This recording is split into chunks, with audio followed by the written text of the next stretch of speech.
Assalamualaikum warahmatullahi wabarakatuh. Perkenalkan, nama saya Restiana, NPM 19751054 dari D3 Agribisnis semester 4B Politeknik Negeri Lampung. Di sini saya akan menjelaskan tentang elemen strategi pemasaran.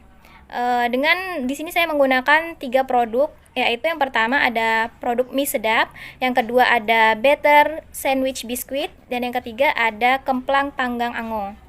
Yang pertama saya akan menjelaskan tentang STP. STP atau Segmentation Targeting Positioning adalah salah satu pendekatan atau model yang digunakan untuk mengembangkan pesan dan strategi pemasaran yang sesuai dengan segmentasi target audiens tertentu. Yang pertama, segmentasi. Segmentasi pasar adalah proses membagi-bagi pasar yang semula berperilaku heterogen menjadi beberapa kelompok pasar yang sekarang berperilaku seragam, atau proses pengelompokan bagian-bagian pasar yang berperilaku sama dari keseluruhan pasar yang beragam. Pembagian segmentasi pasar secara umum dibagi menjadi, yang pertama ada geografi. Geografi ini meliputi wilayah pemukiman, perkotaan, dan sebagainya. Pasar dapat dibedakan menurut batas-batas wilayah atau daerah, misalnya pasar daerah barat dan timur. Yang kedua ada demografis, atau bisa dibagi menjadi usia, jenis kelamin, pendapatan, pendidikan, pekerjaan, dan sebagainya. Pasar ini dapat dibedakan menurut perbedaan, misalnya usia, perilaku pasar, kanak-kanak akan berbeda dengan pasar dewasa. Yang ketiga ada psikografis. Di sini ada sifat, motivasi, persepsi, dan lainnya. Pasar ini dapat dibedakan menurut perbedaan, misalnya sikap konsumen terhadap produk tertentu. Yang keempat ada kebiasaan. Di sini kebiasaan yang dimaksud seperti kebiasaan membeli dan mengkonsumsi barang. Selanjutnya itu targeting. Targeting adalah strategi mengalokasikan sumber daya perusahaan secara efektif. Setelah segmen pasar dievaluasi, langkah selanjutnya yaitu memilih segmen yang akan dijadikan target atau pasar sasaran. Menurut Brandley, yang dikutip dari Setiadi tahun 2003, dalam memilih pasar sasaran mana yang akan diambil oleh faktor-faktor yang perlu diperhatikan, yaitu yang pertama ada sumber daya organisasi, tipe produk, tahap dalam daur hidup produk, strategi pesaing, dan strategi bersaing. Selanjutnya itu positioning. Positioning adalah suatu tindakan atau langkah-langkah dari produsen untuk mendesain citra perusahaan dan penawaran nilai di mana konsumen di dalam suatu segmen tertentu mengerti dan menghargai apa yang dilakukan perusahaan dibanding dengan pesaingnya. Dan positioning adalah suatu strategi dalam kegiatan pemasaran yang bertujuan untuk menciptakan perbedaan, keuntungan, manfaat. Dalam mengkomunikasikan positioning sebuah produk, perusahaan harus memperhatikan faktor-faktor seperti be creative. Maksudnya adalah bahwa perusahaan harus kreatif untuk mencuri perhatian konsumen dan target market. Yang kedua, simplicity. Maksudnya adalah komunikasi yang disampaikan harus sederhana dan sejelas mungkin. Yang ketiga ada konsisten yet fleksibel. Maksudnya adalah perusahaan harus konsisten dan melihat kondisi. Yang keempat ada own dominates protect. Maksudnya adalah dalam komunikasi perusahaan harus memiliki satu atau beberapa kata ampuh di benak pelanggan. Yang kelima ada user their language. Maksudnya adalah dalam mengkomunikasikan positioning perusahaan harus menggunakan bahasa pelanggan atau bahasa yang mudah dimengerti oleh pelanggan. Selanjutnya saya akan menjelaskan produk pertama, yaitu mie sedap. Mie sedap merupakan produk mie instan yang dimiliki oleh PT Sayap Mas Utama yang merupakan grup dari kelompok Wings Food yang berlokasi pabriknya di Gresik. PT Sayap Mas Utama memproduksi lebih dari 10.000 kotak setiap harinya. Mie sedap memiliki 8 rasa, yaitu mie sedap rasa goreng, mie sedap rasa sambal goreng, mie sedap rasa soto, mie sedap rasa ayam bawang, mie sedap rasa kari ayam, mie sedap rasa soto koya, rasa kari spesial, bumbu kari kental, dan mie sedap rasa ayam spesial. Selanjutnya segmenting produk mie sedap. Produk mie sedap ini ada dengan segmentasi yang sudah terencana.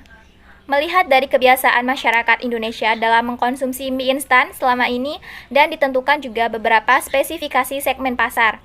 Yang pertama ada geografi. Geografi meliputi wilayah. Kebanyakan produk-produk mie instan, khususnya mie sedap, cocok untuk seluruh daerah di Indonesia. Karena mie instan sesuai untuk daerah dataran tinggi maupun rendah. Bahkan ada beberapa produk mie sedap yang sudah memiliki pasar di luar negeri.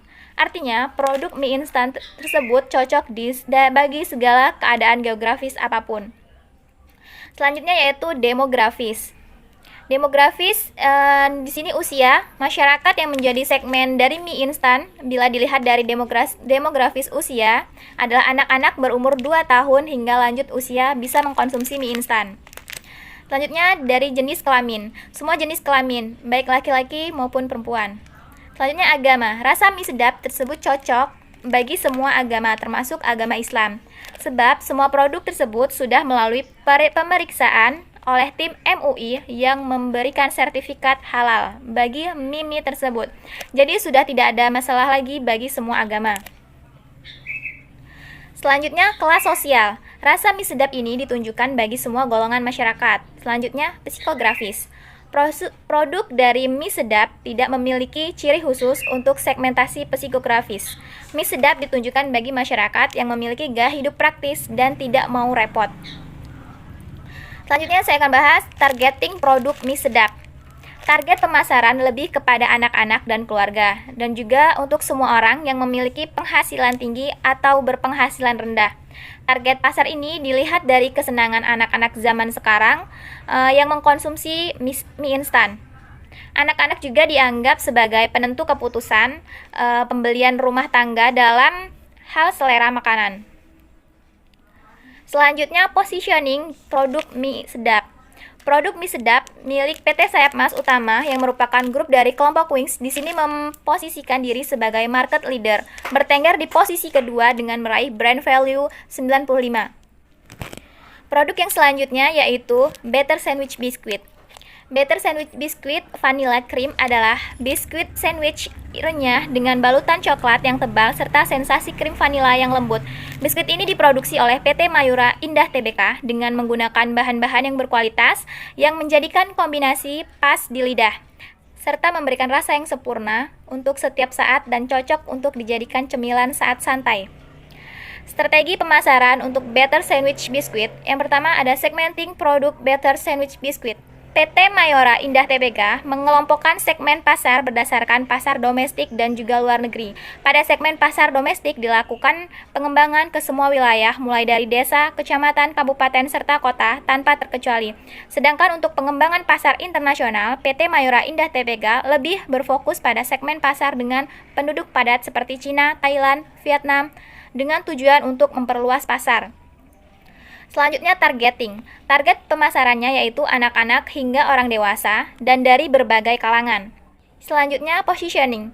PT Mayora Indah Tbk menggunakan positioning strategi dengan memberikan kemasan produk Better Sandwich Biscuit yang lebih besar dari produk produksi awal dan memiliki berbagai varian rasa.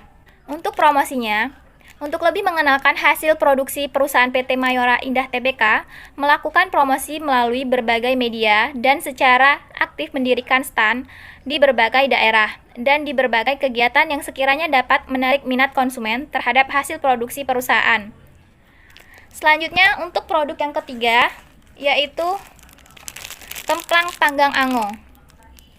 Kemplang panggang ango adalah kemplang asal Lampung dengan rasa ikan dan kerenyahan yang khas ditambah sambal pedasnya sehingga disukai semua orang. Kemplang sudah menjadi makanan yang dikenal dan disukai banyak orang. Sensasi kerenyahannya dan sambalnya yang pedas membuat kemplang panggang ango ini banyak dicari oleh para penggemar. Ditambah dengan harganya yang terjangkau dapat dijadikan pilihan oleh-oleh tepat dengan membawa kemplang panggang ango. Keunggulan dari kemplang panggang ango, yang pertama, komposisi bahan alami dan berkualitas. Yang kedua, rasa ikan lebih dominan. Yang ketiga, renyah dan enak. Yang keempat, cocok untuk dikonsumsi sebagai cemilan atau pendamping lauk. Yang kelima, dapat dikonsumsi sendiri atau dijadikan oleh-oleh.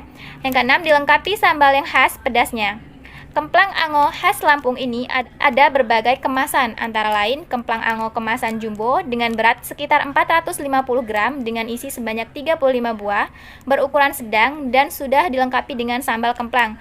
Ada juga kemplang ango dengan ukuran kecil dengan isi 7-10 pieces. Selanjutnya itu strategi pemasaran kemplang panggang ango. Untuk pemasaran kemplang, banyak dijajakan di pinggir-pinggir jalan dengan menawarkan kepada pengendara yang sedang melintas terutama para pengendara dari luar pulau. Selain menjajakan langsung, dilakukan juga promosi melalui berbagai media sosial. Yang pertama, segmentasi produk kemplang. Segmentasi pasar berdasarkan faktor geografis meliputi segmen dalam daerah dan luar daerah Lampung. Selanjutnya, targeting. Untuk target utama pemasaran dari produk kemplang ini adalah anak-anak hingga orang dewasa dan dari berbagai kalangan, dengan lokasi pemasaran baik di kota maupun di desa, menggunakan metode penjualan secara langsung, disebarkan di toko, di pasar, dan juga menggunakan media sosial seperti Instagram, WhatsApp, dan Facebook.